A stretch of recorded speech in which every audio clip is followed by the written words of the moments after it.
Nosotros somos alumnos de la Universidad Michoacana de San Nicolás de Hidalgo, Campus Ciudad Hidalgo, en la carrera de Derecho y Ciencias Sociales. El presente video lleva por título La naturaleza de los derechos humanos en México. Yo soy Kimberly Maldonado Torres y les hablaré sobre los antecedentes que tiene la Comisión Nacional de los Derechos Humanos en nuestro país.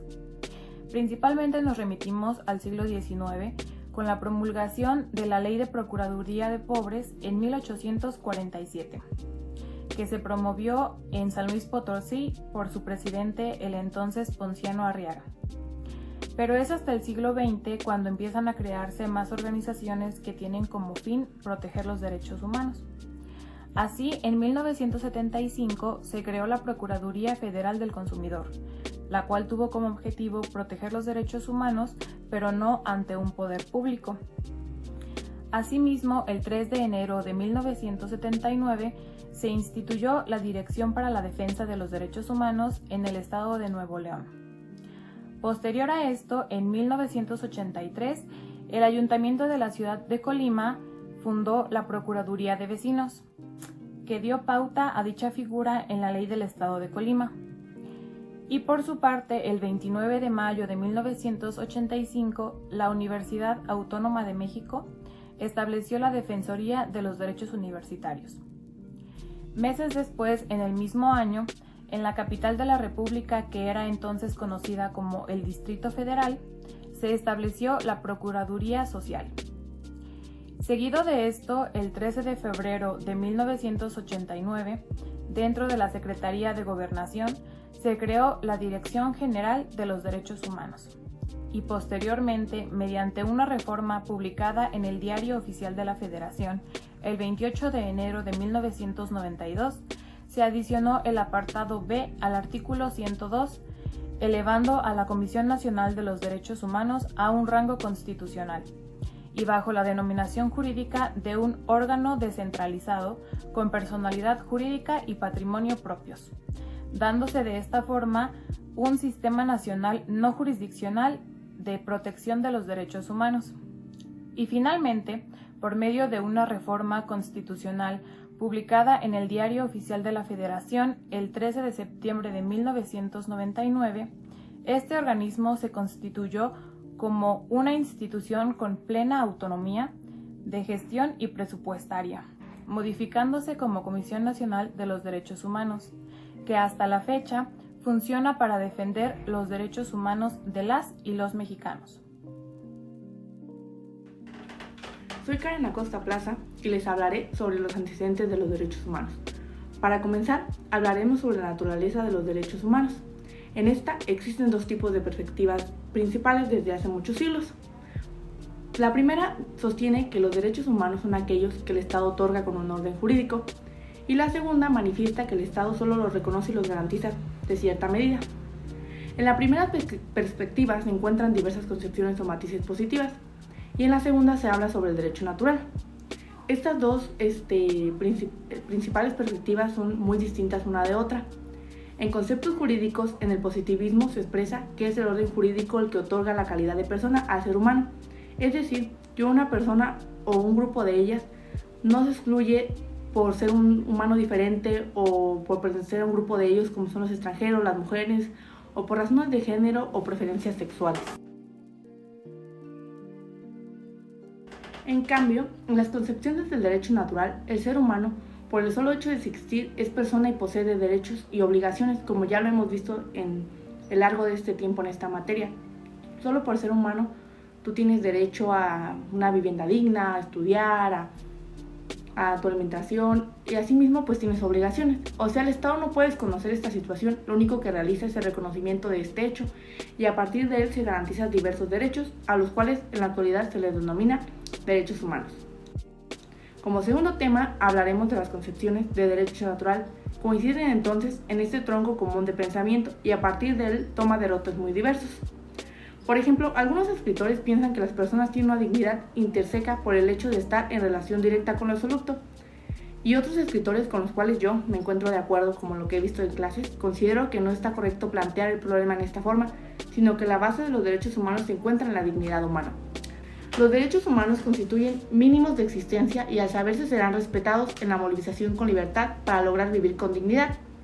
Se dice que el derecho positivo sí existe una serie de principios cuyo fundamento es la noción de dignidad humana, principio que se ha reconocido internacionalmente y que es la parte esencial de nuestro acuerdo cultural.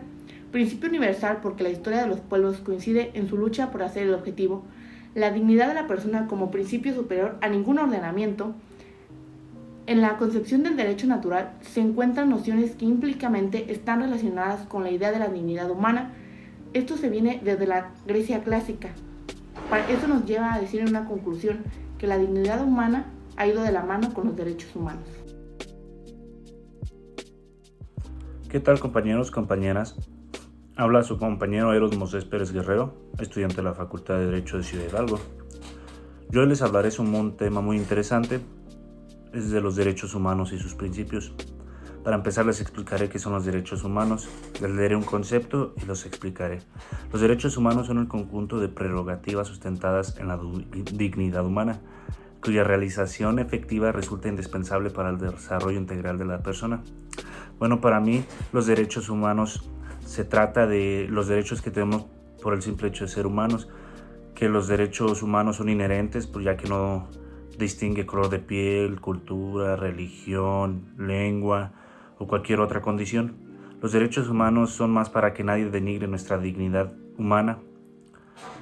También los derechos humanos son universales, están a menudo contemplados a la ley y garantizados por ella también. Yo creo que con esta breve explicación ustedes ya se dieron cuenta que son los derechos humanos. Hay varias características de los derechos humanos, como que no son inalineables. Esto quiere decir que no deben suprimirse, salvo en algunas situaciones y según las debidas garantías procesales. También los derechos humanos son iguales y no discriminatorios, como ya lo mencioné antes.